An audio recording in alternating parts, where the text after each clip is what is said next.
Mother Bear was chained on the railway track. What this human boy did to save this bear was shocking. Let us know where you're watching from.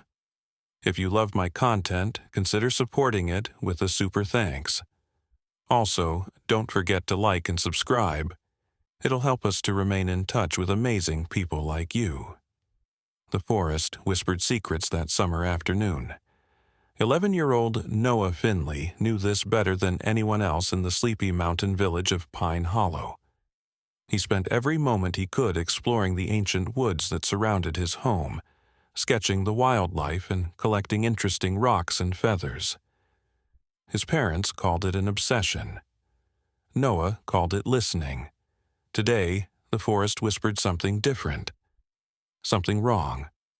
Noah followed a narrow dirt path that wound through towering pine trees, his worn sketchbook tucked under one arm. The late July heat pressed down, making the air thick and heavy. Sweat trickled down the back of his neck as he pushed a lock of sandy brown hair from his eyes. The usual chorus of birdsong had fallen eerily silent. "Hello?" Noah called, his voice small against the vastness of the trees. Nothing answered but the soft rustling of leaves in the breeze. He was about to turn back when he heard it. A sound that didn't belong in these peaceful woods.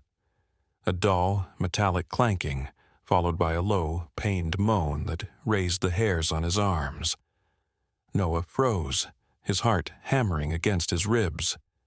The sound came again, louder this time, not human, animal, hurt. Noah crept forward, drawn by a mix of curiosity and concern. The trees began to thin as he approached the edge of the forest, where the old railway tracks cut through the landscape. The narrow gauge line was seldom used these days, just twice a week when the freight train rumbled through, carrying timber and supplies to the next county. As he emerged from the tree line, Noah's breath caught in his throat. 20 yards away, on the sun-baked tracks, was a sight that would haunt his dreams forever. A massive brown bear, a mother by her size, lay half-sprawled across the rails. Her massive paw was caught in a cruel metal trap, the chain of which had been deliberately wrapped and padlocked around the steel track. Blood matted her dark fur, where the trap's teeth bit into her flesh. Her eyes, wild with fear and pain, locked onto Noah's. For one terrifying moment, time stood still as boy and bear regarded each other. Then the animal let out a mournful sound that seemed to contain all the suffering in the world. She pulled desperately at her trapped limb, making the chains rattle against the tracks. Noah's blood turned to ice as a distant whistle pierced the air, the Tuesday freight train coming this way. His mind raced with questions. Who would do this? Why chain a bear to the tracks? Was it poachers? A cruel prank? It didn't matter now. What mattered was that in about 15 minutes the train would round the bend and... Noah couldn't finish the thought. His hands trembled as he took a step forward, then another. The bear watched him, her eyes reflecting not aggression, but a desperate, almost human, pleading. Behind her, partially hidden in the tall grass at the edge of the tracks, Noah spotted movement. 2 small cubs, watching with confused eyes, too frightened to approach their trapped mother. "It's okay," Noah whispered, though his voice shook. "I'm going to help you." He glanced at his watch. 14 minutes until the train arrived. 14 minutes to somehow free a terrified 500-pound wild animal from a chain and trap, with nothing but his pocket-knife and shaking hands. Noah took a deep breath and stepped onto the tracks. The bear growled softly, her massive head swinging toward him, but there was no energy behind the threat. She was exhausted from struggling. As Noah inched closer, he could see the bloody furrows in the dirt where she had tried to drag herself free. "I know," he murmured, keeping his voice gentle like he'd seen animal handlers do on nature shows. "I know you're scared, But that train is coming, and I can't let you die like this." He was close enough now to smell her. A wild, musky scent mingled with the metallic tang of blood. The bear's breathing came in labored pants, her massive rib cage heaving with each exhale. Noah knelt, just out of reach of her massive jaws, and examined her paw. The trap was old but strong, its rusty jaws clamped tightly around her lower leg. A heavy chain ran from the trap to a padlock that secured it to the rail. The bear had pulled so hard that the metal had cut deep into her flesh. Fresh blood seeped from the wounds. "Who did this to you?" Noah whispered, anger and determination replacing his fear. "What kind of monster would leave you here to die?" The distant train whistle sounded again, closer this time. 12 minutes left, maybe less. Noah reached for his pocket knife, his only tool. It seemed pathetically small against the heavy chain and padlock. He tried sawing at the chain, but the blade merely scratched the surface of the thick links. The padlock was even more hopeless. Solid steel with no obvious weakness. The bear watched him work, her eyes never leaving his face.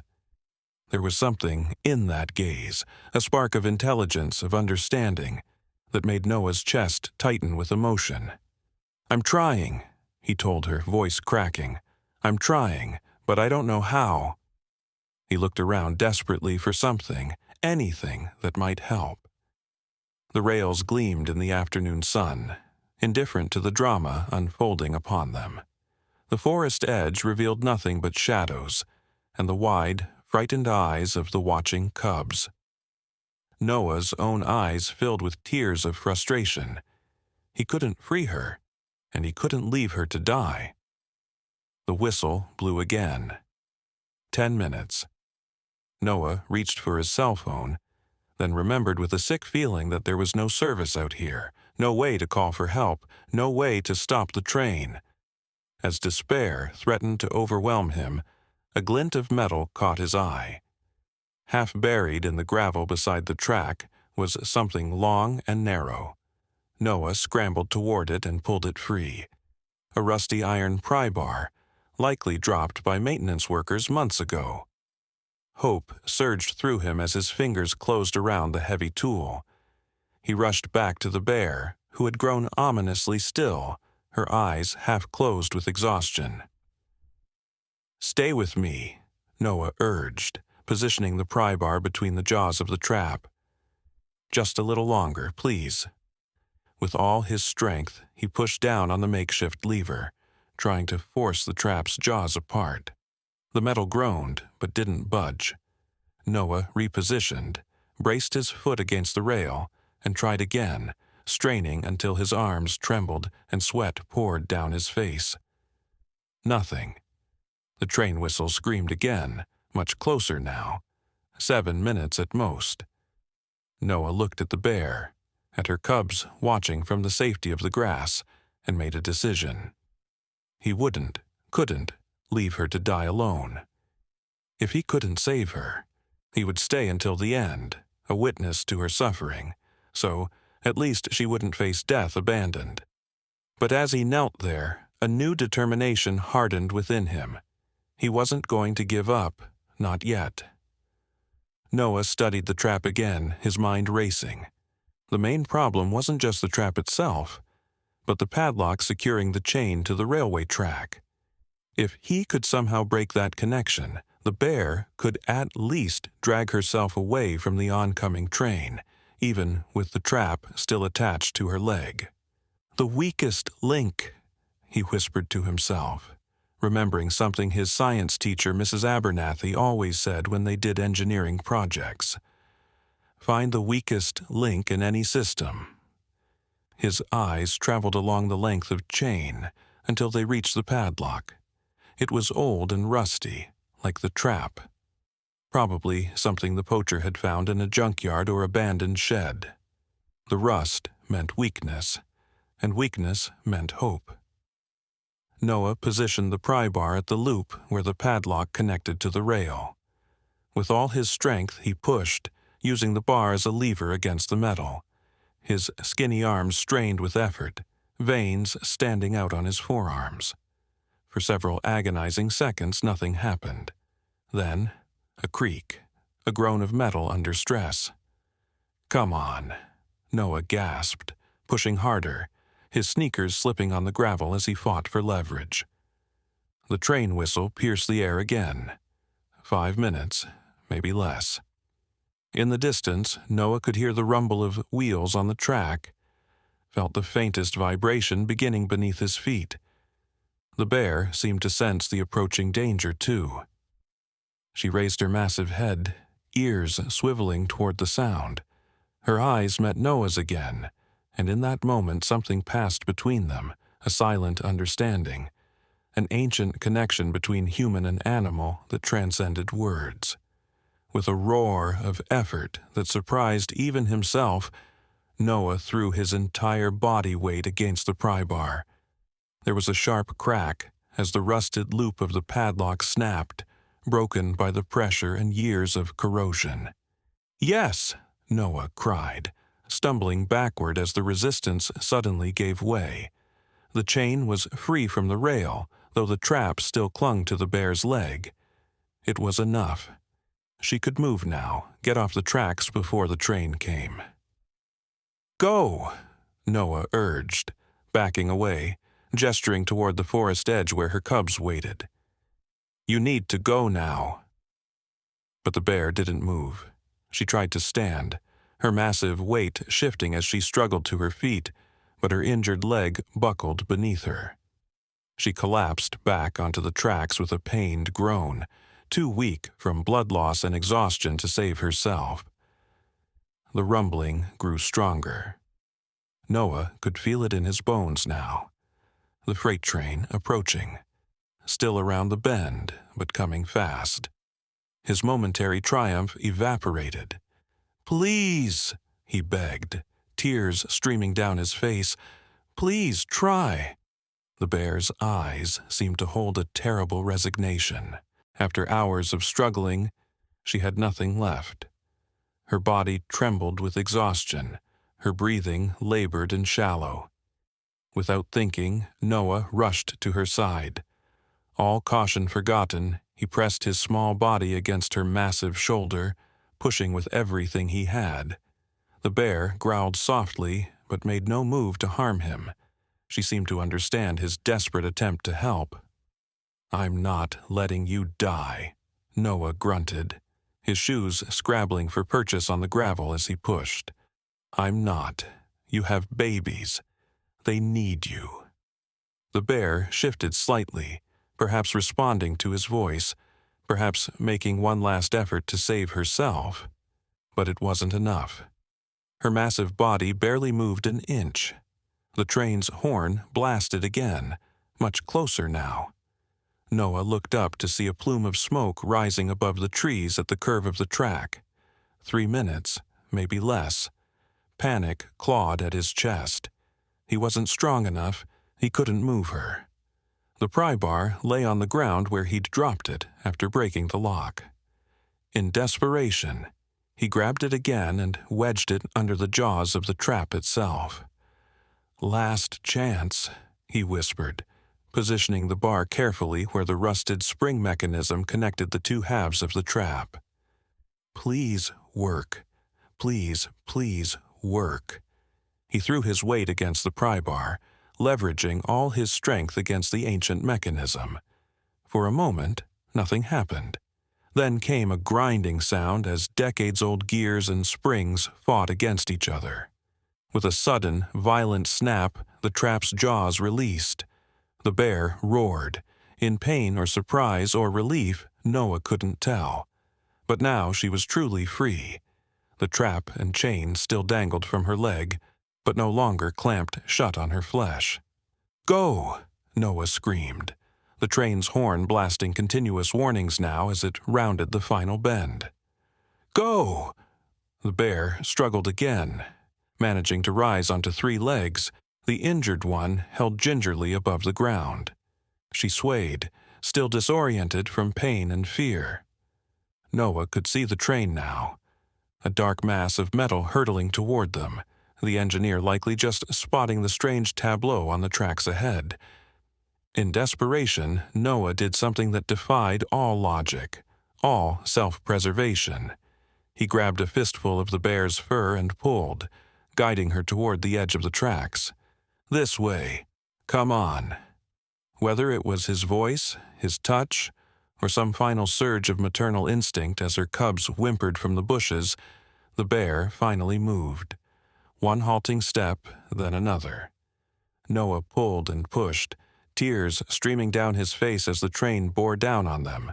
Horn blaring continuously now, brakes screeching as the engineer tried desperately to stop the massive machine. It wasn't enough. The train was too close, too fast. With the last of her strength, the mother bear lunged forward, clearing the track, and as she did, her massive body knocked Noah backward. He fell, his head striking the rail with a sickening crack. The world spun, darkness creeping at the edges of his vision. Through a haze of pain, Noah saw the bear stumble toward her cubs, saw the train rushing toward him where he now lay sprawled across the tracks. He tried to move, but his limbs wouldn't respond. The train's whistle screamed in his ears, the ground shaking violently beneath him. This was it. He had saved the bear, but now he would die in her place. As consciousness began to fade, Noah felt something close around the back of his shirt collar, something strong, pulling him with tremendous force. His body dragged roughly over the gravel beside the track, pain shooting through every limb.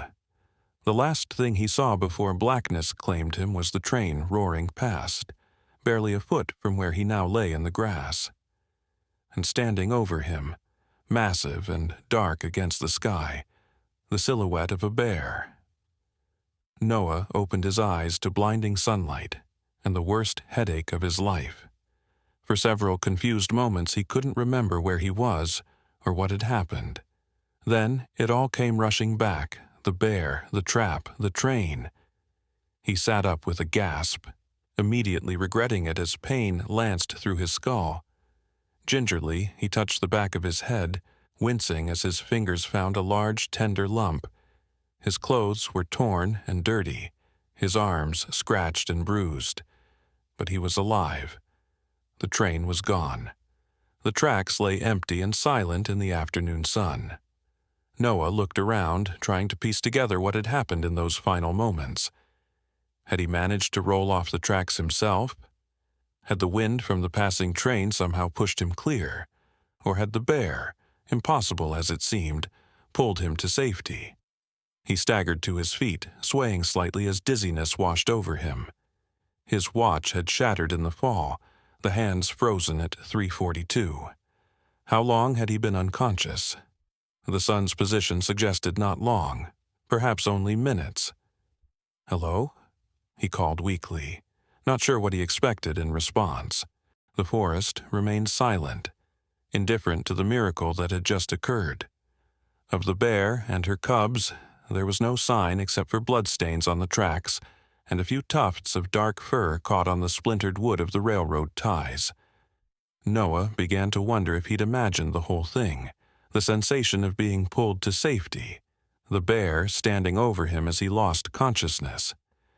Maybe it had been nothing more than desperate hope and adrenaline playing tricks on his oxygen-starved brain. But as he turned to begin the long walk home, something caught his eye. A distinct trail in the dirt and undergrowth, leading away from the tracks. Large paw prints, staggered and uneven, as if made by an animal limping badly, and beside them, 2 sets of smaller prints. The mother bear and her cubs had survived. Somehow, they had all survived.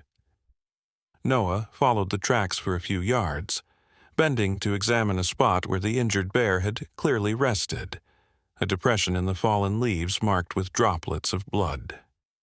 The trail continued deeper into the forest, eventually disappearing among the trees. As he straightened up, a flash of metal caught his eye. Half buried in the leaves near the bear's resting place was a small, rusted object. Noah picked it up, turning it over in his palm. A key, old and corroded, but unmistakably a key, the right size and shape for the padlock he'd broken to free the bear. Noah frowned, confusion warring with a growing sense of unease. Why would a key be here, in the exact spot where the injured bear had rested? Had it fallen from the poacher's pocket during the initial capture? Had someone returned to check their gruesome trap, only to find it empty? Or was there something more to this story, something he was missing? Noah pocketed the key, decision made. He would tell his parents what happened, call the forest rangers about the injured bear and her cubs. The poacher needed to be found and stopped before more animals suffered. As he turned to leave, movement caught his eye. A shadow passing between distant trees. For a moment, Noah thought he glimpsed a figure, human-shaped and watching. But when he looked more closely, there was nothing there but swaying branches and filtered sunlight. Still, as he made his slow, painful way back through the forest toward home, Noah couldn't shake the feeling that he was being followed, that eyes, neither animal nor entirely human, watched his every step from the shadows between the ancient pines. "Noah Alexander Finley, where on earth have you been?" His mother's worried face appeared on the porch before Noah had even reached the end of their gravel driveway. Behind her stood his father, arms crossed over his chest, expression hovering between relief and anger. Noah realized how he must look: clothes torn and filthy, hair matted with blood and dirt, walking with a pained limp from his ordeal.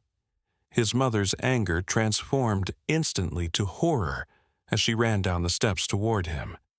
"Oh my God, what happened to you?" She reached him, hands fluttering over his injuries, afraid to touch him, yet desperate to help. "I'm okay, Mom," Noah managed, though his voice sounded strange even to his own ears, distant and hollow. There was a bear. On the train tracks, someone trapped her there. I had to help." "A bear?" His father had joined them now, strong hands gripping Noah's shoulders as he examined his son's face. "You tried to help a trapped bear? Have you lost your mind?" "She was going to die," Noah said simply, the enormity of the day's events threatening to overwhelm him now that he was safe. "The train was coming. She had cubs watching. I couldn't just leave her there." His parents exchanged the kind of look adults share when they think a child is either lying or delusional. Noah recognized it immediately and felt a flush of anger despite his exhaustion. "I'm not making it up. Someone put a trap on her leg and chained her to the tracks. I broke the lock with a pry bar. I've got proof. I have the key." He reached into his pocket, pulling out the rusted key he'd found in the forest. His father took it, turning it over with a frown. "This old thing, Noah, this doesn't prove anything except that you found some junk in the woods." "Call Ranger Mike," Noah insisted, referring to the head forest ranger who sometimes came to his school to give talks about wildlife safety. "He'll believe me. The bear's hurt bad. She needs help. The first thing we need to do is get you to a doctor," his mother said firmly, guiding him toward their pickup truck. "That bump on your head looks serious, and God knows what else might be wrong." "But the bear—" "We'll call the ranger station from the hospital," his father promised, helping Noah into the back seat of the truck. "But son, bears are dangerous wild animals. What you did was beyond reckless. You could have been killed." Noah leaned his aching head against the cool window glass as his father started the engine. "She saved me," he murmured, too softly for his parents to hear over the rumble of the old truck. "After I saved her, she came back and saved me too." As they drove away from the house toward the small county hospital 20 miles distant, Noah gazed out at the forest edging their property. For an instant, just the briefest flash before they rounded the bend, he thought he saw them. 3 dark shapes at the tree line, the largest standing upright on its hind legs, watching the truck disappear. Then they were gone, and Noah was left wondering if his injured brain was now playing tricks on him. The county hospital was small but efficient, serving the scattered population of 3 rural townships. Dr. Eliza Chen, who had delivered Noah 11 years earlier, examined him with gentle, practiced hands. "Well, you've got a concussion, young man," she said, after shining a penlight in his eyes and carefully probing the bump on his head. "No fractures, thankfully, but you're going to need to take it easy for a few days. No screens, no reading, no strenuous activity." Noah's father, who had been pacing the small examination room while his mother sat rigidly in a visitor's chair, finally spoke. "Is he, Doctor, is he otherwise all right? Mentally, I mean." Dr. Chen raised an eyebrow. "Cognitively, he's responding normally. Why do you ask?" "He's been telling a wild story," Noah's mother said, her voice tight with worry, "about saving a bear from being hit by a train. Says someone deliberately trapped it on the tracks." "It's not a story," Noah protested weakly, too tired now to summon much indignation. "It really happened?" Dr. Chen looked at Noah thoughtfully. "Concussions can sometimes cause confusion or unusual beliefs, but—" She hesitated, glancing at his parents. "Has Noah shown any signs of making up stories before?" "No," his father admitted reluctantly. "He's always been honest, too honest sometimes." "And look at his injuries," Dr. Chen continued. "These aren't consistent with a simple fall or even a bike accident. The pattern of abrasions suggests he was dragged across a rough surface." She gestured to the raw scrapes on Noah's arms and the tears in his clothing. "Something happened to this boy today?" A knock at the examination room door interrupted them. A tall man in the green uniform of the State Forest Service stepped in, removing his wide-brimmed hat. "Ranger Mike," Noah's father said in surprise. "That was fast." Mike Townsend nodded in greeting. "Got a call from dispatch about a possible injured bear. Thought I'd check in on our young witness first." He smiled kindly at Noah. "You doing okay, son?" "Better now," Noah said, relief flooding through him at the sight of the ranger. Ranger Mike would believe him. He'd been teaching Noah about local wildlife since he was 7 years old, always taking the boy's questions seriously. "Can you tell me what happened today?" the ranger asked, pulling up a stool beside the examination table. "Take your time." Noah recounted everything, finding the bear, discovering how she'd been chained to the tracks, his desperate attempts to free her before the train arrived, and finally the mysterious moment when he believed the bear had pulled him to safety. Ranger Mike listened without interruption, his weathered face grave. When Noah finished, the ranger sat in silence for a moment, then turned to Noah's parents. "I'd like to check out the location he's describing," he said quietly. "This isn't the first report we've had of wildlife trapping in the area, though nothing this extreme." "You actually believe this?" Noah's father asked incredulously. "I believe something happened," Ranger Mike replied carefully. "And if there's an injured mother bear with cubs out there, we need to find her, both for her sake and for public safety." He turned back to Noah. "Do you think you could show us where this happened? Not today," he added quickly, seeing Dr. Chen's frown. "Tomorrow, maybe, if the doctor says it's okay." "The doctor does not say it's okay, Doctor," Chen interjected firmly. "Noah needs at least 48 hours of complete rest. That brain needs time to heal." Ranger Mike nodded. "Fair enough. But Noah, could you describe the location clearly enough for me to find it without you?" Noah closed his eyes, visualizing the scene. It's about a mile into Whitaker Forest from our house. Follow the old hiking trail until you reach the big lightning-struck pine. You know the one with the split trunk? Then head east toward the train tracks. You'll see the blood on the rails."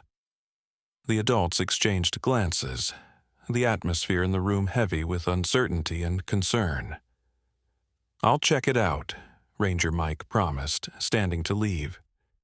"You just focus on getting better, Noah, and—" He hesitated, then continued more softly.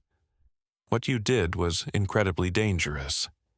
Never approach a bear, especially not a trapped or injured one.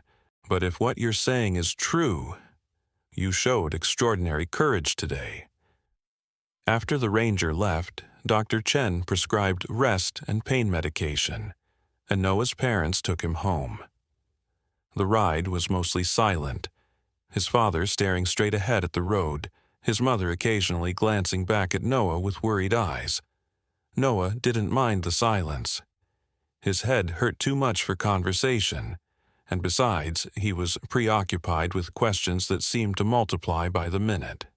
Who had set the trap? Why target a mother bear with cubs? And most puzzling of all, had the bear really saved him in return? Or was that just a hallucination born of trauma and concussion?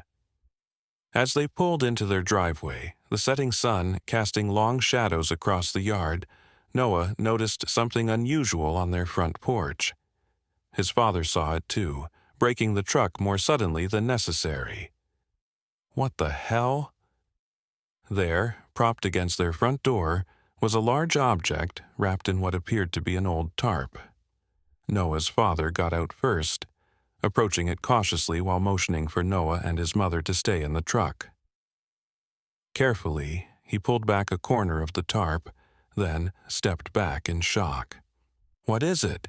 Noah's mother called, her hand gripping the door handle but not opening it yet. His father turned toward them, face pale in the fading light. "It's a bear trap," he said, voice hoarse with disbelief. "An old one. Looks like it hasn't been used in decades until recently, and there's blood on it." Noah felt a cold shiver run down his spine, despite the warm evening air. Someone had brought the trap here, the very trap that had caught the mother bear. Someone who knew what had happened today. Someone who knew where Noah lived. As if reading his thoughts, his father quickly scanned the tree line surrounding their property, then hurried back to the truck. "Let's get inside," he said tensely, helping Noah out of the back seat. "I'm calling the sheriff." But as they hurried toward the house, giving the wrapped trap a wide berth, Noah felt curiously unafraid. The trap's presence on their porch wasn't a threat, he sensed somehow. It was evidence, confirmation. A message, perhaps. "I wasn't crazy, it really happened, and someone wants us to know the truth." Sheriff Emmett Dawson arrived 20 minutes later, his cruiser kicking up dust as it rolled down the Finleys' long driveway. By then, Noah's father had moved the wrapped trap to the edge of the porch, handling it with work gloves as if it might somehow spring back to life. The sheriff was a tall, lean man with a salt and pepper mustache and eyes that seemed to notice everything at once. Noah had always been a little intimidated by him, but tonight, sitting at the kitchen table with an ice pack pressed to the back of his head, he felt only impatience. Every minute they spent talking was another minute the injured bear was out there suffering. "So, let me get this straight," Sheriff Dawson said after hearing the story from both Noah and his parents. "You're saying someone deliberately trapped a bear on the train tracks, you risked your life to free it, and now the trap has mysteriously appeared on your doorstep." His tone made it clear how implausible he found the whole situation. "I've called Ranger Townsend," Noah's father said before Noah could respond. "He's already out looking for the bear." The sheriff nodded slowly. "Mike's good people. If there's an injured bear out there, he'll find it." He turned his attention to the trap, which now lay partly uncovered on the edge of the porch. Mind if I take a look? Noah's father led the sheriff outside while his mother stayed at the table, her hands wrapped around a mug of untouched tea. She hadn't said much since they'd found the trap, but the worried glances she kept casting toward the window spoke volumes. "Mom," Noah said quietly, "it's gonna be okay." She reached across the table to squeeze his hand.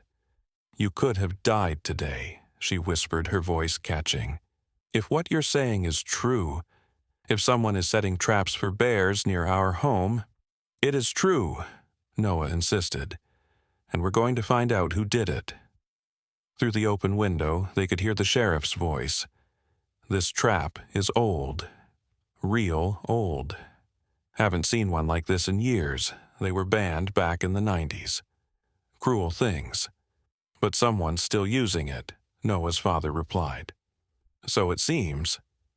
There was a pause. "I'll take this in as evidence, run some tests. Maybe we can lift prints or trace its origin somehow." They came back inside, the sheriff removing his hat as he entered the kitchen. "Noah," he said, his voice softer than before, "can you think of anyone who might have known what you did today?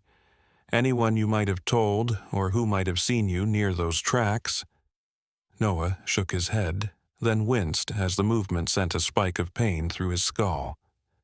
"No, sir, I didn't see anyone except—" He trailed off, remembering that strange fleeting glimpse of a figure in the woods as he was leaving the tracks. "Except," the sheriff prompted. "I thought I saw someone watching me from the trees when I was heading home. But it was just for a second, and I hit my head pretty hard, so—" The sheriff nodded, making a note in his small pocket notebook. "Could have been our trap setter, or could have been nothing." He snapped the notebook closed.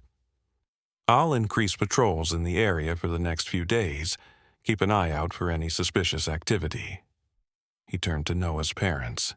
"In the meantime, might be best to keep Noah close to home, just until we figure out what's going on." After the sheriff left, taking the bear trap with him as evidence, the house felt unnaturally quiet. Noah's mother made him a light dinner, which he barely touched, then helped him upstairs to his bedroom. The doctor had said he needed monitoring throughout the night, a standard precaution with concussions, so his parents arranged to take shifts checking on him every 2 hours. "Try to get some rest," his mother said, smoothing his hair away from his forehead in a gesture she hadn't used since he was much younger. "Dad or I will be in to check on you soon." As the door closed behind her, Noah lay in the semi-darkness, staring up at the glow in the dark stars he'd stuck to his ceiling years ago. His head still throbbed, but it was his mind that wouldn't let him rest, spinning with questions, replaying the day's events in an endless loop. The bear's eyes looking into his with such human-like understanding. The feeling of her fur under his hand as he guided her off the tracks. The impossible moment when he felt something pull him to safety as the train rushed by. And now the trap appearing on their porch like a message or a warning. Sleep seemed impossible, but exhaustion eventually won out. Noah drifted off, his dreams filled with dark forests and shadowy figures and the sound of a train whistle echoing endlessly through the trees. He woke suddenly, his heart pounding. The digital clock beside his bed read 2:17 a.m. His father had checked on him at midnight, and his mother would come in at 2 a.m., which meant— Noah sat up, ignoring the dull ache in his head. Something had woken him, something other than his mother's routine concussion check. He strained his ears, listening. There it was again. A soft scratching sound coming from downstairs. Then a light thud, as if something had been set down carefully on the floor. Someone was in the house. Noah slipped out of bed, wincing as his bruised body protested the movement. He crept to his bedroom door and opened it a crack, peering into the darkened hallway. The door to his parents' room was closed, the soft sound of his father's snoring barely audible. Why hadn't his mother come to check on him at 2 o'clock? Had she fallen asleep? Or was something wrong? The scratching sound came again, followed by a creak from the direction of the kitchen. Noah hesitated, torn between waking his parents and investigating himself. If it was just his mother moving around downstairs, he didn't want to wake his father unnecessarily. But if it was an intruder... Decision made, Noah crept down the hallway to his parents' room, wincing at every creak of the old wooden floorboards. He pushed their door open slightly, preparing to whisper his concerns. The bed was empty. Both his parents were gone. Confusion and fear twisted in Noah's stomach. He backed away from the empty bedroom, his mind racing. Had they gone downstairs together for some reason? Was that the sound he'd heard? Or had something happened to them? He made his way to the top of the stairs, careful to avoid the third step, which always squeaked loudly. From his vantage point, he could see a faint light coming from the kitchen, not the harsh overhead light, but the softer glow of the small lamp they kept on the counter. "Mom?" he called softly. "Dad?" No answer, just another of those strange, scratching sounds. Noah descended the stairs one careful step at a time, pausing every few seconds to listen. As he reached the bottom, he noticed the front door was slightly ajar, a cool night breeze stirring the curtains in the living room. The scratching was definitely coming from the kitchen. Taking a deep breath, Noah crept across the living room and peered around the doorframe into the kitchen. What he saw made his blood run cold. The back door stood wide open, and in the doorway, illuminated by the soft glow of the counter lamp, stood an enormous brown bear. Noah's breath caught in his throat. It was her, the mother bear from the tracks. She stood perfectly still, her massive head turned toward him, dark eyes reflecting the lamplight. At her feet was a small cloth bundle, which she had apparently deposited on the kitchen floor. For several heartbeats, neither moved. Noah's mind screamed at him to run, to hide, to call for help, but his body remained frozen, locked in place by those intelligent, somehow familiar eyes. The bear made a soft huffing sound, not threatening but almost conversational. She nudged the bundle with her nose, pushing it a few inches in Noah's direction, then backed up one step, still watching him. It was a deliberate gesture. She was giving him something. Finding his courage, Noah took one tentative step into the kitchen, then another. The bear remained in the doorway, making no move to enter further or to retreat. As Noah approached the bundle, she huffed again, shifting her weight from paw to paw.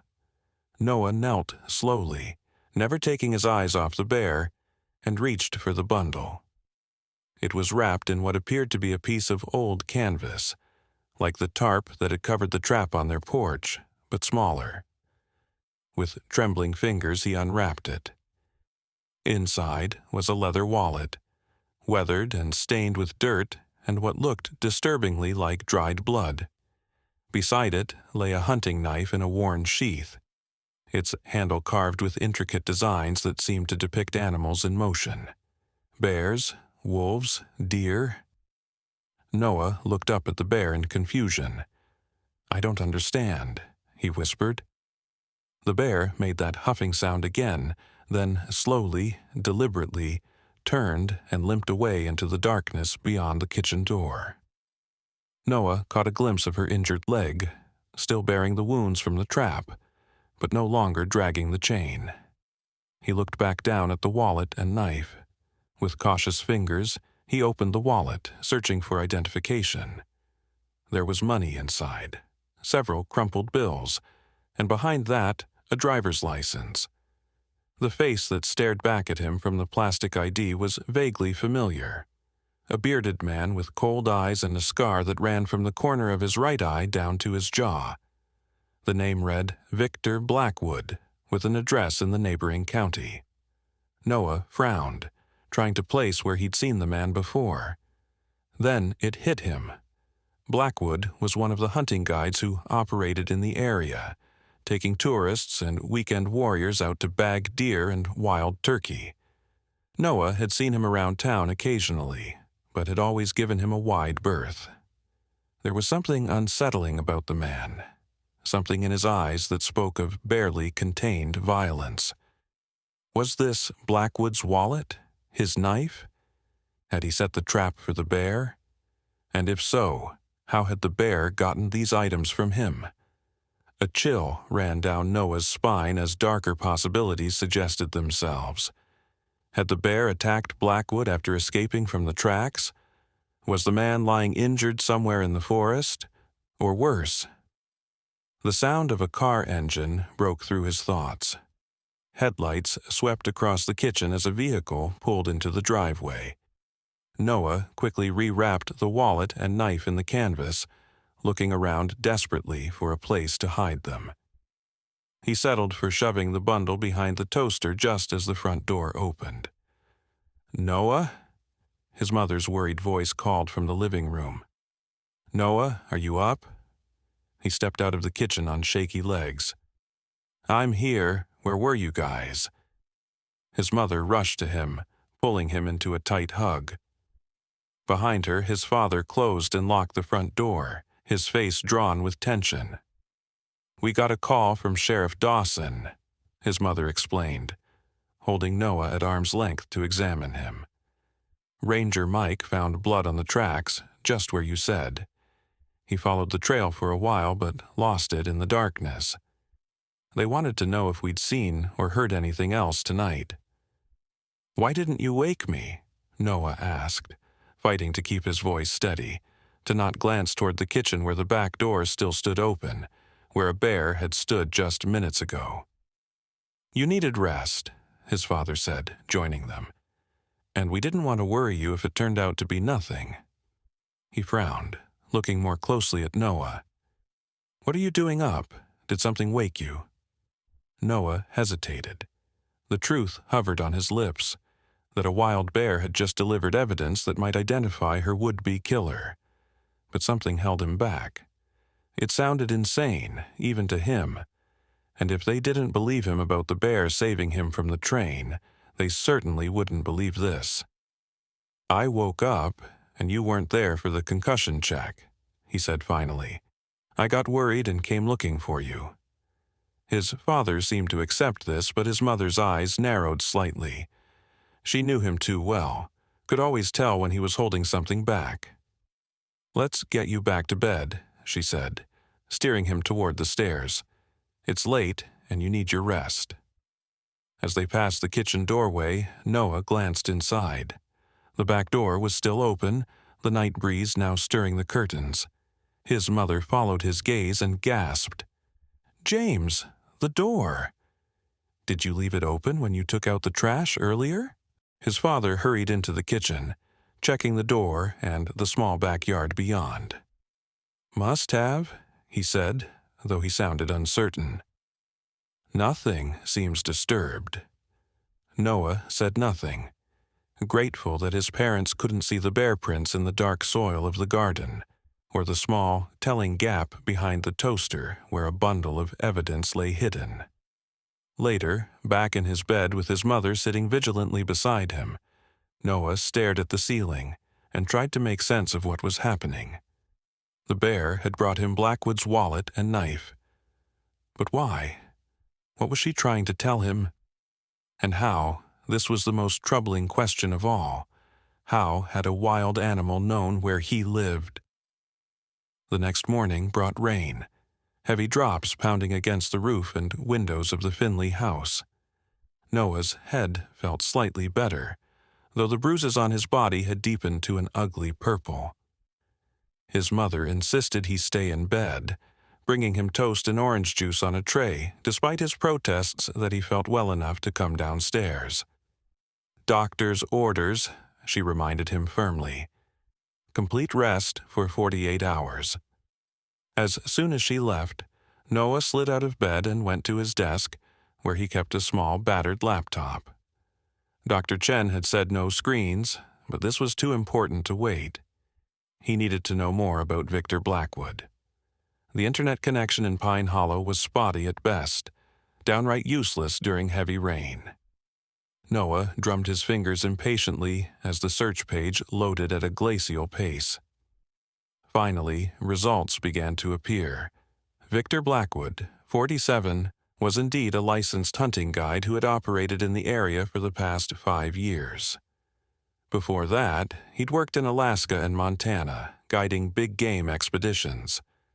There was a small website for his business, Blackwood Wilderness Expeditions, featuring photos of grinning hunters posing with their kills: deer, turkey, and in the Alaskan photos, larger game including moose and even a grizzly bear. Noah clicked through the site with growing unease. There was something off about the way Blackwood described the hunting experience, emphasizing the primal thrill of the kill and the dominance of man over beast. It sounded less like sport and more like something darker. He tried searching for any news stories involving Blackwood, but found nothing recent. Digging deeper, he discovered an article from 7 years ago, when Blackwood was still working in Montana. Guide questioned in illegal hunting investigation. The story was brief, noting only that Blackwood had been questioned in connection with allegations of leading clients to hunt in protected areas and exceeding bag limits, but no charges had been filed due to insufficient evidence. Noah was about to close the laptop when a notification pinged. A new email. He rarely got emails. Most of his friends communicated through text or social media. Curious, he opened his inbox. The sender's address was unfamiliar. wildlandsguardian@anon-mail.com. The subject line read simply, "The Bear." Noah's heart began to race. He clicked to open the message. "I know what you did yesterday. I know about the bear and the trap. I know you have questions. If you want answers, come to Sutton's Creek Bridge at noon today. Come alone. Tell no one. P.S. The injured one needs medical attention soon. Time is running out."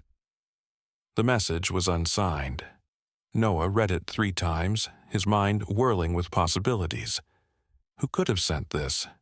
Someone who had witnessed the rescue, the person who left the trap on their porch, Blackwood himself, or someone else entirely.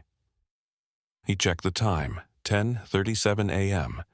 Sutton's Creek Bridge was about a 40-minute walk from his house under normal conditions.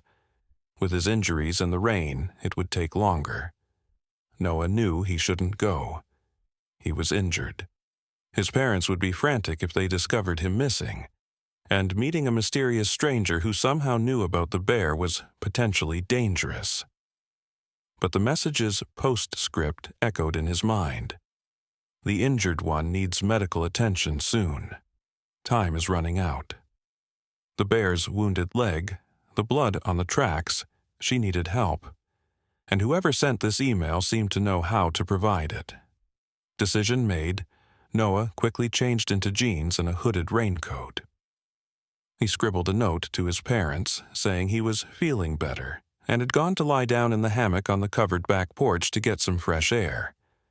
It wouldn't buy him much time, but it might prevent them from checking his room immediately. The wallet and knife still hidden behind the toaster presented another problem. He couldn't leave them there, but carrying them seemed risky.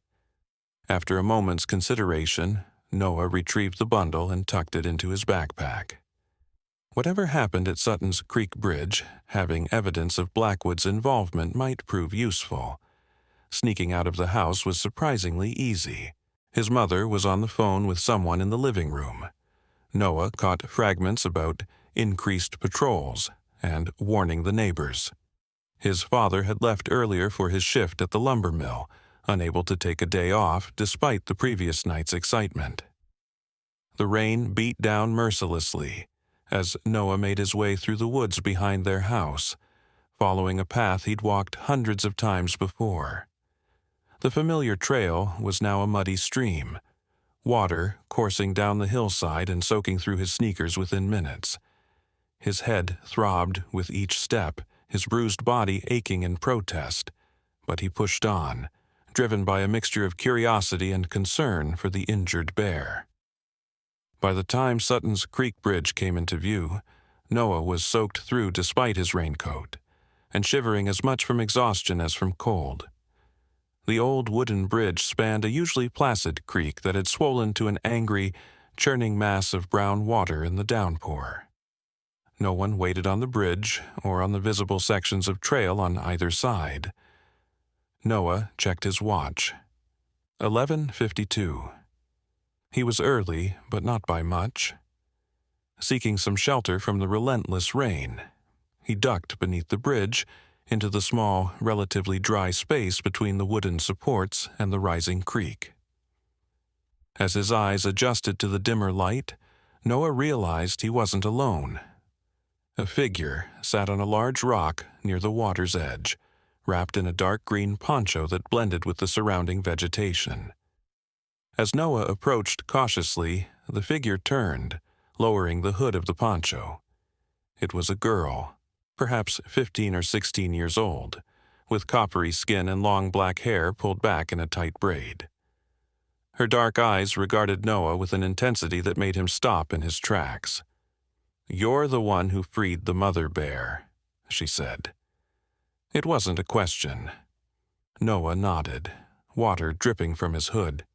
"Who are you? How did you know about that? Did you send me the email?"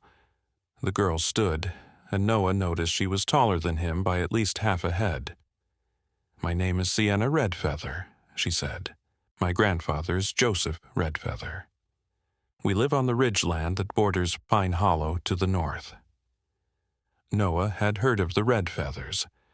They were among the few remaining native families in the area, descendants of the original inhabitants who had somehow managed to retain a small portion of their ancestral lands when most others had been forced out generations ago. Joseph Redfeather was something of a local legend, a respected elder who still practiced traditional ways and was said to possess knowledge of the forest that surpassed even the most experienced rangers. "You sent the email," Noah repeated, more statement than question this time. Sienna nodded. "I saw what happened at the tracks yesterday. I was gathering medicinal plants for my grandfather when I heard the bear's cries." Her voice hardened. "I also saw who set the trap." "Blackwood," Noah said, pulling the canvas bundle from his backpack. "It was him, wasn't it? Victor Blackwood?" Surprise flickered across Sienna's face. "How do you know that name?" Noah unwrapped the wallet and knife. "The bear brought these to my house last night.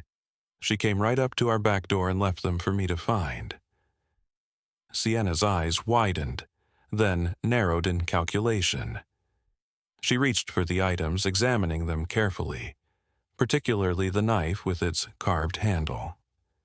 "This is Blackwood's work," she confirmed.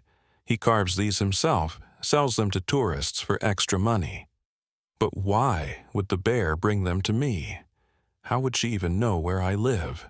Noah asked, voicing the questions that had plagued him since the strange nighttime encounter.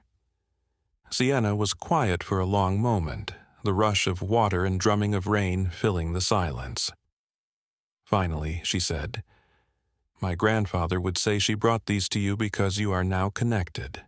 You saved her life, she saved yours. Such a bond is sacred. But that doesn't explain how she found my house," Noah persisted. "Perhaps she followed your scent," Sienna suggested, though she didn't sound entirely convinced. "Bears have an incredible sense of smell. Or perhaps—" She trailed off, looking uncomfortable. "Perhaps what?" Sienna sighed. "My people have stories about bears, about how some of them are different, more than just animals. Grandfather calls them spirit bears, though not in the way scientists use that term for the white bears of the Pacific Northwest. He means bears with human souls, or humans with bear souls. The boundaries aren't always clear in the old stories." Noah stared at her. "You're saying the bear that I freed might be—" "What?" Some kind of shapeshifter? I'm saying there are things in these forests that can't be easily explained, Sienna replied evenly, and that the bear who found her way to your home doesn't behave like an ordinary bear. Most would have attacked you on those tracks out of fear, not allowed you to help them. Most would certainly not have returned to save a human from an oncoming train, and most would not bring evidence against their attacker to the human who rescued them. Noah fell silent, processing this. Part of him wanted to dismiss Sienna's explanation as superstition or fantasy. But another part, the part that had looked into those surprisingly human eyes, that had felt the bear's breath on his face as she stood over his unconscious body, wasn't so quick to judge. "Why are you telling me all this?" he asked finally. "Why did you want to meet me here?" "Because the bear needs help," Sienna said simply. "The wounds from that trap are deep, and I suspect they're already infected. My grandfather has medicines that can help, but we need to find her first." "And you think I can help with that?" Sienna nodded. "Like I said, you two are connected now. She sought you out once already. She might do so again if you call to her." "Call to her? How am I supposed to do that?" "Not with your voice," Sienna tapped her chest over her heart. "With your intention, your spirit." Noah frowned skeptically. "I don't know how to do that." "Then you can help in a more practical way," Sienna said, repacking the wallet and knife and handing them back to Noah. "We need to stop Blackwood before he hurts more animals. These," she gestured to the bundle, "might be evidence enough to convince the sheriff to investigate him. But we need more. Like what? Like where he's keeping the cubs." Noah's breath caught. "He has the cubs? How do you know?" "I followed him yesterday, after you left with the bear. He was angry, cursing, kicking things, checking his traps. He didn't know I was watching." Sienna's expression darkened. "He had a cage in the back of his truck. I heard crying from inside it. Bear cubs crying for their mother." Horror and anger surged through Noah. "We have to tell Sheriff Dawson. We have to tell Ranger Mike." "And we will," Sienna assured him. "But first, we need proof. Blackwood is well connected in the county. He guides hunting trips for the mayor, for wealthy businessmen from the city. Without solid evidence, it will be his word against ours. A professional guide versus a native girl and an injured boy with a concussion. So, what do? We find his cabin, get pictures of the cubs, then we go to the authorities." Noah considered this. What Sienna was suggesting wasn't just risky, it could be dangerous. Blackwood was clearly willing to commit animal cruelty on a shocking scale. What might he do if he caught them snooping around his property? On the other hand, those cubs needed help, and their mother, the bear who had saved Noah's life, needed medical attention for her wounded leg. "Okay," he said finally. "I'll help. But I need to get back home soon or my parents will realize I'm gone. They're already freaked out about what happened yesterday." Sienna nodded. "Meet me here tomorrow at dawn. Bring warm clothes, water, and food. We'll hike to Blackwood's cabin from here. It's about 3 miles into the National Forest land." "How do you know where his cabin is?" A small grim smile touched Sienna's lips. "I know these woods better than most rangers.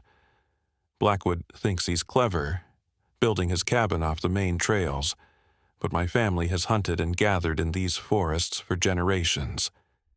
There are no secrets here, not from those who know how to listen to the land." The rain had begun to ease, the torrential downpour softening to a steady drizzle.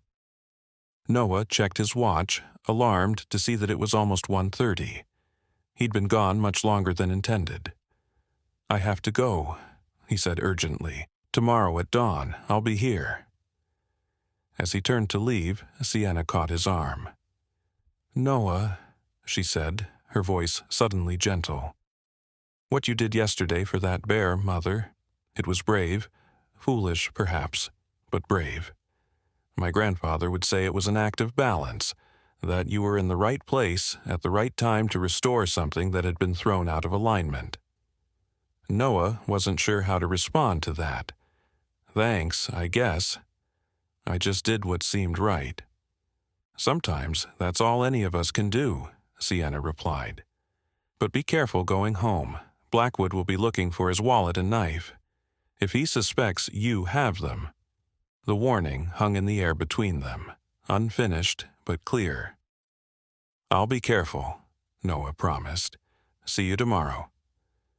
As he hurried back through the woods toward home, Noah's mind raced with all he had learned. Cubs in a cage. A native girl who believed in spirit bears. A plan to gather evidence against a dangerous man. And somewhere in these woods, a wounded mother bear who had saved his life and then deliberately sought him out, bringing evidence against her attacker. Whether or not Sienna's spiritual explanations held any truth, one thing was certain. Noah was now caught up in something far larger and stranger than he could have imagined when he first heard those metallic clanks on the railway tracks, and there would be no turning back. Noah's parents were waiting for him when he slipped in through the back door, both of them wearing expressions that mixed relief and anger in equal measure. "Where have you been?" his mother demanded, rushing to him and grabbing his shoulders as if to reassure herself he was real. "Your note said you were in the hammock. We've been searching for over an hour. I just went for a short walk," Noah said, trying to sound casual despite his soaking clothes and muddy shoes. "I was feeling better, and I needed some fresh air." "In this weather?"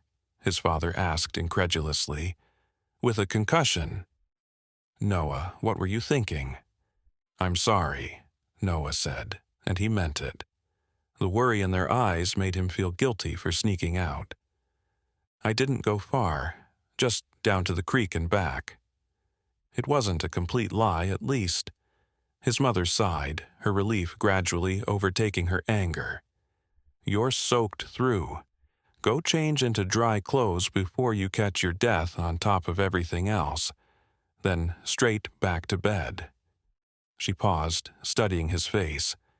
"You look flushed. I hope you haven't given yourself a fever." Noah nodded and headed upstairs, grateful for the chance to escape further questioning. In his room, he hid the backpack with Blackwood's belongings deep in his closet, then changed into dry clothes as instructed. His mother came up a few minutes later with a thermometer and more pain medication. To Noah's relief, he didn't have a fever, though his head was pounding worse than before after the exertion of his hike. "Bed, now," his mother said firmly. "And if you try to sneak out again, I'm calling Dr. Chen to have you admitted to the hospital for observation." Noah didn't doubt she meant it. He climbed into bed, suddenly aware of how exhausted he truly was. His brief adventure had drained what little energy he'd recovered overnight. "Has there been any news?" he asked as his mother adjusted his pillows. "About the bear or the trap or anything?" A shadow crossed her face. "The sheriff called while you were out walking. They found blood on the tracks exactly where you described, and bear prints. They're treating it as a case of animal cruelty now." She hesitated. "They also found other prints, human boots, at least 2 different sets." Noah's heart skipped a beat. 2? So there was someone else there besides the person who set the trap? Apparently. The rain has washed away most of the evidence now, but Ranger Mike is sure of what he saw. She gave Noah a searching look. "Did you see anyone else there yesterday? Anyone at all?" Noah thought of Sienna, watching from the forest edge. Had she been there the whole time, witnessing his desperate attempt to free the bear? Why hadn't she helped? "No," he said finally. "I didn't see anyone else." His mother didn't look entirely convinced, but she let it drop. Get some rest. I'll bring you some soup later." After she left, Noah lay staring at the ceiling, his mind too busy for sleep despite his body's exhaustion. 2 sets of human prints. Blackwood's certainly, and Sienna's. But what if there had been someone else? What if they weren't alone in their concern for the bear and her cubs? Or, more troublingly, what if Blackwood had an accomplice? Noah drifted into an uneasy sleep, his dreams filled with bear cubs crying in dark cages, and a mother bear with intelligent, almost human eyes, bringing him evidence of crimes he didn't yet fully understand. The rest of the day passed slowly. Noah alternated between fitful sleep and restless wakefulness, his thoughts continually returning to Sienna's plan and their scheduled meeting at dawn. The wisdom of what they were planning to do seemed increasingly questionable in the light of day. Sneaking onto Blackwood's property, looking for evidence of poaching and animal cruelty. It was dangerous, possibly illegal, and definitely against his parents' express wishes. But those cubs needed help, and their mother needed medical attention for her wounded leg. If Sienna was right, and Blackwood had connections that might allow him to escape justice without irrefutable evidence. Noah's ruminations were interrupted when his father came home from work around 6, bringing news that traveled quickly through the small town of Pine Hollow.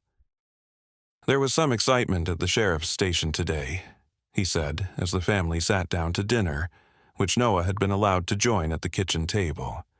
Emmett had Victor Blackwood in for questioning. Noah nearly choked on his water. "Blackwood? The hunting guide? Why?" His father raised an eyebrow at Noah's obvious interest, but continued. "Something about illegal trapping. Didn't hear the details, but Tom at the hardware store said Blackwood was madder than a wet hen when he came out. Kicking trash cans, cursing up a storm." "James," Noah's mother warned, with a pointed look at Noah.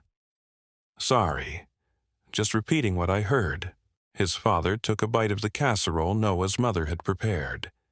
"The thing is, nobody seems to know what prompted the sheriff to bring Blackwood in. No formal complaint was filed. At least not that anyone's heard about." Noah focused intently on his plate, careful to keep his expression neutral. Had Sheriff Dawson somehow connected Blackwood to the trap on the railway tracks? But how? Without the wallet and knife Noah had hidden in his closet, what evidence could there be?